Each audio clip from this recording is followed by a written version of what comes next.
ስንቶቻችሁ ግን በእድሜያችሁ ልክ አድጋችኋል? ወይስ ጠይቃችሁ ምናልባት ምን ለማለት ፈልገሽ ነው ይዲያል ትሩት ይችላልላችሁ። but really ስንቶቻችሁ ግን ለውጥን አድርጋችኋል? እንደዚህ ብላችሁ አስቡ። እድገት በተለያዩ ነገሮች ይለካል። አንዳንድ ሰው እድገትን በአይምሮ ይለካዋል፣ በንግግር፣ በአኳኋን፣ ኢቭን በአለባበስ።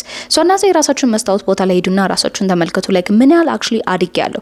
ምክንያቱም እድገት ሲመጣ የድሮ ማንነታችንን እንተዋለን። ያ ማለት የድሮ ጓደኞቻችን፣ የድሮ ባህሪያቶቻችን፣ የድሮ አመለካከታችን፣ አስተሳሰባችን፣ ብዙ ነገራችን ማለት ነው። ስለዚህ እስቲ ራሳችሁን ጠይቁ። እናንተ ምን ያህል አድጋችኋል? ምን ያህል በአመለካከት አድጋችኋል? በአነጋገር አድጋችኋል? በሁኔታ አድጋችኋል?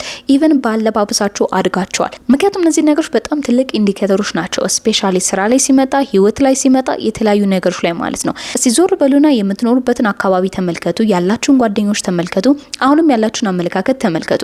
አሁንም ያ የድሮ የዛሬ 5 ዓመት የዛሬ 10 ዓመት ኢቭን የዛሬ 2 ዓመት ያለ አመለካከታችሁ አሁንም ድረስ ካለ እውነቱን ለመናገር ገና አላደጋችሁም ማለት ነው። ነገር ግን እድገታችሁን መተመን ከፈለጋችሁ ብዙ ጊዜ አሁን ያላችሁ ማንነት እና የዛሬ 1 ዓመት ኢቭን ያለው ማንነታችሁ ጋር በጣም ትልቅ ጋፕ ሊኖር ይችላል።